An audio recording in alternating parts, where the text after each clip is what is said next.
السلام علیکم تمام دوستوں کو خوش آمدید۔ دادو جان کی کہانیاں سننا تو سبھی کو پسند ہے نا۔ اگر آپ کو بھی دادو جان کی کہانیاں پسند ہیں تو میرے چینل کو سبسکرائب کریں اور بیل کے بٹن کو آن کر دیں۔ شکریہ۔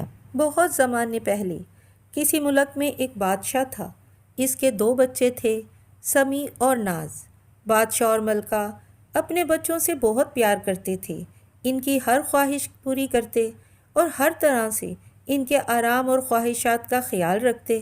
ابھی سمیع صرف 10 سال کا اور ناز 7 سال کی تھی کہ اچانک ایک دن ملکہ کی طبیعت خراب ہوئی اور اس کا انتقال ہو گیا۔ بادشاہ کو ملکہ کی موت کا بہت دکھ ہوا اور وہ اداس رہنے لگا۔ اسی طرح 2 سال گزر گئے۔ بادشاہ بہت غمگین رہتا۔ ایک دن شاہی وزیر بادشاہ کی خدمت میں حاضر ہوا اور اس نے بادشاہ کو مشورہ دیا کہ آپ شادی کر لیں تاکہ بچوں کو ماں مل جائے گی اور آپ کی بھی اداسی دور ہو جائے گی۔ بادشاہ نے سوچا کہ اگر وہ دوسری شادی کر لے تو بچوں کی بہتر تربیت ہوگی۔ یہ سوچ کر اس نے اپنے بڑے جہاز کے کپتان کو بلوایا اور حکم دیا کہ جہاز کو سونے، ہیرے جواہرات اور قیمتی کپڑوں سے لاد کر شاہی وزیر کے ساتھ فوراً روانہ ہو جاؤ اور ہر ملک میں جاؤ اور ہمارے لیے کوئی خوبصورت اور نیک سیرت عورت تلاش کرو۔ اگر وہ ہماری ملکہ بننے پر رضامند ہو تو یہ تحائف اس کی خدمت میں پیش کرو اور اسے یہاں لے کر آؤ تاکہ ہم اس سے شادی کر لیں۔ شاہی فرمان سنتے ہی کپتان نے روانگی کی تیاریاں شروع کر دیں اور جہاز پر انتہائی قیمتی نایاب چیزیں لاد دی گئیں اور جہاز اپنے سفر پر روانہ ہو گیا۔ جب جہاز بیچ سمندر میں تھا کہ موسم خراب ہو گیا۔ تیز آندھیاں چلنے لگیں، سمندری لہریں بہت بلند ہونے لگیں۔ جہاز ان لہروں میں کاغذ کے جہاز کی طرح ڈولنے لگا۔ اب جہاز تیز ہواؤں کے رحم و کرم پر تھا۔ اب ہوا جدھر اسے لے جا رہی تھی وہ ادھر ہی جا رہا تھا۔ خدا خدا کر کے طوفان رکا اور جہاز ایک جگہ ساحل سے جا لگا۔ جہاز کے لنگر ڈالنے گئے اور وزیر جہاز سے اترا۔ وہ جاننا چاہتا تھا کہ یہ کون سا ملک ہے، لہٰذا وزیر دور دور تک چلا گیا، مگر آبادی کے نشان تو دور کی بات، اسے دور دور تک کوئی انسان بھی نظر نہیں آیا۔ اس نے ارادہ کیا کہ واپس چلنا چاہیے، لیکن پھر سوچا کہ کچھ اور آگے چل کے دیکھنا چاہیے۔ یہی سوچ کر وہ آگے چل دیا۔ کافی دور چلتے چلتے اس کو ایک چھوٹی سی کٹیا نظر آئی۔ اس نے کٹیا کے پاس جا کر آواز دی، کوئی ہے؟ میں مسافر ہوں۔ تو ایک بڑھیا باہر آئی اور کہا کہ میں اندھی ہوں، تمہیں دیکھ نہیں سکتی، بتاؤ کہ تم کون ہو اور یہاں کیوں آئے ہو؟ وزیر نے اسے بتایا کہ سخت طوفان نے ہمیں ادھر دھکیل دیا۔ پھر اس بوڑھی عورت کو بتایا کہ میں اپنے ملک کے بادشاہ کے لیے ایک خوبصورت ملکہ کی تلاش میں نکلا ہوں اور یہاں بھی اسی غرض سے آیا ہوں۔ اس جزیرے پر تمہیں ایسی کوئی عورت نہیں ملے گی۔ بوڑھی عورت نے کہا، تو پھر ہم کسی دوسری جگہ چلے جائیں گے۔ میرا جہاز طوفان سے ٹوٹ گیا ہے۔ میرا کپتان اور عملے کے آدمی اس کی مرمت کر رہے ہیں۔ کیا میں آج کی رات تمہاری کٹیا میں گزار سکتا ہوں؟ وزیر نے بوڑھی عورت سے درخواست کی۔ میری کٹیا میں اتنی گنجائش نہیں کہ تم رات یہاں رہ سکو، مگر طوفان ابھی باقی ہے، ہوائیں تیز چل رہی ہیں، اس لیے تمہارے لیے کسی اور جگہ ٹھہرنا ٹھیک نہیں۔ چلو آ جاؤ، گزارا کر لیں گے۔ بوڑھی عورت نے وزیر کو اندر بلا لیا۔ جیسے ہی وزیر کٹیا میں داخل ہوا، اس کی حیرت کی انتہا نہ رہی۔ باہر سے نظر آنے والی جھونپڑی اندر سے عالی شان تھی۔ ایک طرف آتش دان میں آگ جل رہی تھی، کمروں میں قیمتی فرنیچر تھا، کھانے کی میز پر سونے چاندی کے برتن لذیذ کھانوں سے بھرے رکھے تھے۔ بوڑھی عورت نے کہا، اب تم اپنی مدد آپ کرو، میں تمہاری خدمت کرنے سے قاصر ہوں، خود نکالو اور جتنا چاہے کھا لو۔ وزیر تھکا ہوا تھا، اس نے خوب سیر ہو کر کھانا کھایا۔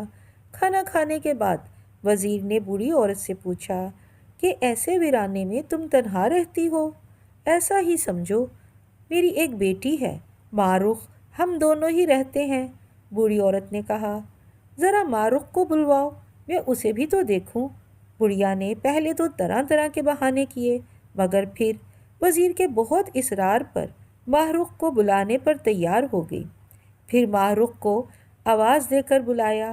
وزیر نے دیکھا کہ معروف ایک لمبے قد کی دبلی پتلی خوبصورت لڑکی ہے۔ وزیر کو بادشاہ کے لیے معروف بہت پسند آئی۔ اس نے سوچا کہ معروف انتہائی خوبصورت ہے۔ وزیر نے بوڑھی عورت سے کہا کہ میں بادشاہ کے لیے آپ سے درخواست کرتا ہوں کہ آپ معروف کو میرے ساتھ جانے دیں، اسے ملک کی ملکہ بنایا جائے گا۔ نہیں میاں، ایک غریب عورت کی لڑکی محل میں کیسے رہے گی؟ نہیں، یہ ملکہ بننے کے لائق نہیں ہے۔ بوڑھی عورت انکار کرتی رہی اور وزیر کا اصرار بڑھتا گیا۔ بالآخر بوڑھی عورت اس شرط پر راضی ہو گئی کہ اگر بادشاہ اسے ملکہ بنانے پر تیار نہ ہو تو یہ وزیر کی ذمہ داری ہوگی کہ اس کی لڑکی اس تک پہنچا دی جائے۔ شاہی وزیر فوراً راضی ہو گیا۔ دوسرے دن وزیر معروف اور بوڑھی عورت کو لے کر ساحل پر آیا۔ جہاز تیار ہو چکا تھا، طوفان بھی ختم ہو گیا تھا، اب جہاز روانگی کے لیے تیار تھا۔ کپتان اور وزیر نے بادشاہ کے سارے تحائف معروف کو دکھائے اور بوڑھی عورت کو الوداع کہہ کر معروف کو لے کر اپنے ملک کے لیے روانہ ہو گئے۔ چلتے چلتے بوڑھی عورت نے معروف سے کہا، بیٹی خدا حافظ، مگر دیکھنا مجھے وہ بڑا پتھر بھیجنا نہ بھولنا۔ چند دن بعد کپتان اور وزیر اپنے ملک پہنچ گئے۔ ساحل پر بادشاہ خود ان کے استقبال کے لیے موجود تھا۔ اس نے معروف کو دیکھا تو وزیر کے انتخاب کی داد دی۔ معروف واقعی ہی خوبصورت تھی اور ملکہ بننے کے لیے ہر طرح سے موزوں تھی، لہٰذا بادشاہ نے دھوم دھام سے معروف سے شادی کر لی۔ معروف اچھی ملکہ ثابت ہوئی۔ وہ سمیع اور ناز سے بہت محبت کرتی تھی اور انہیں کسی قسم کی تکلیف نہ ہونے دیتی تھی۔ بادشاہ ملکہ معروف سے ہر طرح سے مطمئن تھا۔ اسی دوران بادشاہ کو ایک جنگی مہم پر جانا پڑ گیا۔ روانگی سے پہلے اس نے معروف سے کہا، دیکھو معروف، میری غیر موجودگی میں میرے بچوں کا اسی طرح خیال رکھنا۔ مجھے تم پر بھروسہ ہے، لیکن پھر بھی میں تمہیں خصوصی توجہ دلا رہا ہوں۔ اچھا، خدا حافظ۔ اور بادشاہ جنگی جہاز پر چڑھ گیا اور دشمن ملک کی طرف بڑھنے لگا۔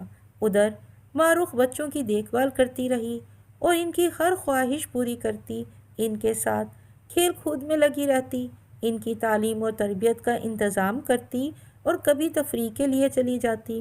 ایک روز موسم بہت خوشگوار تھا۔ معروف بچوں کے ساتھ ساحل سمندر پر تفریح کے لیے گئی۔ بچے ساحل پر سیپیاں اٹھانے لگے۔ معروف نے کہا کہ لاؤ، میں تمہارے لیے سیپیوں سے 2 تاج تیار کر دوں۔ بچوں نے ساری جمع کی ہوئی سیپیاں معروف کو دے دیں۔ معروف نے 2 خوبصورت تاج بنائے اور بچوں کے سر پر رکھ دیے۔ بچے تاج پہن کر بہت خوش ہو رہے تھے۔ پھر وہ ساحل پر موجود ایک بہت بڑے پتھر کے پاس جا کر کھڑی ہو گئی اور بچوں کو بھی اشارے سے وہیں بلا لیا۔ اس نے بچوں سے کہا کہ اس پتھر پر کھڑے ہو جاؤ، میں تمہاری تصویر بناؤں۔ بچے خوشی خوشی پتھر پر کھڑے ہو گئے۔ جیسے ہی بچے پتھر پر کھڑے ہوئے، معروف نے کہا، کھل جا پتھر۔ پتھر کھل گیا۔ یہ اندر سے کھوکھلا تھا۔ بچے پتھر کے اندر گر گئے اور پتھر پھر سے برابر ہو گیا۔ معروف نے زور لگا کر پتھر کو سمندر میں پھینک دیا اور خود روتی ہوئی محل پہنچی اور کہنے لگی کہ بچے کہیں غائب ہو گئے ہیں، مل نہیں رہے۔ بادشاہ کے وزراء اور محافظ سب دوڑ پڑے، پورے ملک کا کونا کونا ڈھونڈ لیا، مگر بچوں کا کچھ پتہ نہ چلا۔ آخر سب تھک ہار کر بیٹھ گئے۔ یہ پتھر دراصل جادو کا تھا، اندر سے کھوکھلا اور اوپر سے سخت تھا۔ بچے اس میں بند تھے، مگر انہیں ہوا پہنچ رہی تھی، کیونکہ پتھر سمندر میں ڈوبا نہیں بلکہ پانی پر تیر رہا تھا۔ نہ جانے کتنے عرصے تک یہ پانی پر تیرتا رہا، پھر ایک جگہ رک گیا۔ سبھی نے کہا، ایسا لگتا ہے کہ یہ پتھر ساحل سے آ لگا ہے، اب ہم کیا کریں؟ بھائی، میرا خیال ہے کہ آپ وہی الفاظ پڑھیں جو ملکہ ماں نے کہے تھے، ہو سکتا ہے کہ پتھر کھل جائے۔ کھل جا پتھر، سمی نے کہا، اور وہ پتھر کھل گیا۔ دونوں بچے پتھر سے فوراً باہر نکل پڑے۔ انہوں نے دیکھا کہ وہ ساحل پر کھڑے تھے۔ دور دور تک کسی انسان کا یا آبادی کا نام و نشان نہیں تھا۔ اب ہمیں اپنے رہنے کا خود انتظام کرنا ہوگا، سمی نے کہا، اور اپنا ٹھکانہ بنانے کے لیے کسی اچھی جگہ کی تلاش کرنے لگا۔ آخر اسے کچھ اونچائی پر ایک مناسب جگہ مل گئی۔ اتفاقاً سمی کے پاس 3 چیزیں رہ گئی تھیں، ایک چاقو، ایک بانسری اور ایک چھوٹی سی بندوق۔ بس یہ 3 چیزیں اس وقت بچوں کا سہارا تھیں۔ اب چاقو کی مدد سے سمی نے نوکدار کھدالیں بنائیں اور ان سے ریت کھود کر چاروں طرف احاطہ بنا لیا۔ پھر پتلی پتلی جھاڑیاں کاٹ کاٹ کر جمع کر لیں اور کچھ لمبی لمبی لکڑیاں اکٹھی کیں اور احاطے کے چاروں طرف گاڑ دیں، اور پھر جھاڑیوں سے دیواریں بنا لیں اور چھت بھی بنا لی۔ پھر اس نے نازو سے کہا، تم سوکھی لکڑیوں سے آگ جلاؤ، میں کچھ شکار کر کے لاتا ہوں۔ سمی چلا گیا اور تھوڑی دیر میں 2 فاختائیں شکار کر کے لے آیا، مگر نازو نے بھائی سے کہا کہ لکڑیاں تو ہیں، مگر آگ کیسے جلاؤں؟ سمی نے کہا، میں اس کا بھی کوئی انتظام کرتا ہوں۔ یہ کہہ کر سمی نکل کھڑا ہوا۔ کافی دور جا کر بھی آبادی کے کوئی آثار نظر نہیں آئے، مگر سمی نے ہمت نہ ہاری اور چلتا رہا، یہاں تک کہ اسے ایک چھوٹی سی کٹیا دکھائی دی۔ اس کا دروازہ کھلا ہوا تھا۔ وہ اندر چلا گیا۔ وہ یہ دیکھ کر حیران رہ گیا کہ اندر کافی قیمتی سامان تھا۔ سامنے آتش دان تھا۔ ایک بوڑھی عورت آتش دان سے انگارے چن رہی تھی، اور 1-2 انگارے اس کے برتن میں جاتے اور باقی ادھر ادھر گر جا رہے تھے۔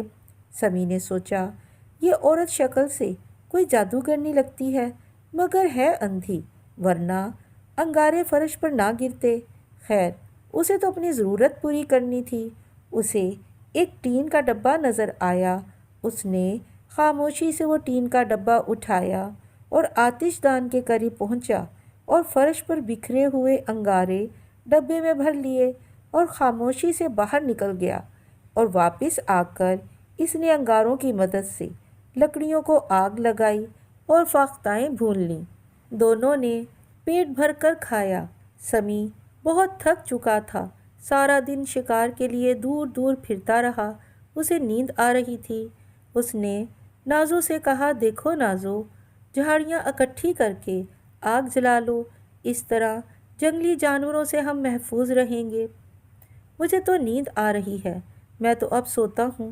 صبح دونوں بہن بھائی سو کر اٹھے تو ایک انگارہ بھی نہ تھا، لکڑیاں جل کر راکھ ہو چکی تھیں۔ اس لیے دوسرے روز بھی سمی کو انگاروں کی چوری کرنی پڑی۔ پھر تو سمی کا معمول ہو گیا کہ روز جا کر بوڑھی عورت کے انگارے چرا لاتا، کیونکہ آگ کو محفوظ نہیں کر سکتا تھا۔ اسی طرح کئی دن گزر گئے۔ بچوں نے اپنے رہنے کی جگہ کو آرام دہ بنا لیا تھا، اور کبھی ساحل سے مچھلی پکڑ لاتے، کبھی سمی جنگل سے پرندے شکار کر لاتا۔ اسی طرح انہیں کھانے پینے کی کوئی تکلیف نہیں تھی۔ ایک دن ناز نے کہا، بھیا آج میں بھی تمہارے ساتھ آگ لینے چلوں گی۔ نہیں نازو، یہ تمہارے بس کی بات نہیں، مجھے بڑی مشکل سے چوری کرنی پڑتی ہے۔ تم بڑھیا کی شکل اور اس کی حرکتیں برداشت نہ کر سکو گی اور ہنس دو گی، اس طرح ہم پکڑے جائیں گے۔ نہیں بھیا، میں وعدہ کرتی ہوں کہ اپنی ہنسی پر قابو رکھوں گی۔ نازو نے وعدہ کیا اور سمی اسے ساتھ لے جانے پر راضی ہو گیا۔ دونوں بہن بھائی بڑھیا کی کٹیا میں پہنچے۔ دروازے سے اندر جھانک کر دیکھا۔ اندر کا منظر بڑا مضحکہ خیز تھا۔ بڑھیا آتش دان میں پھونک مارتی تو آتش دان کی راکھ خود اس کے اپنے منہ پر گرتی۔ وہ انگارے اٹھاتی، ادھر ادھر فرش پر بکھیر دیتی، 1-2 انگارے ہی اس کے برتن میں آ پاتے۔ اس منظر کو دیکھ کر نازو اپنی ہنسی نہ روک سکی اور کھلکھلا کر ہنس پڑی۔ اس کی آواز سنتے ہی بڑھی عورت بولی، اچھا، آخر بچے یہاں پہنچ گئے، یہ تو بہت اچھا ہوا، بہت اچھا۔ یہ کہہ کر تیزی سے بچوں کی طرف لپکی کہ وہ بیچارے بھاگ ہی نہ سکے۔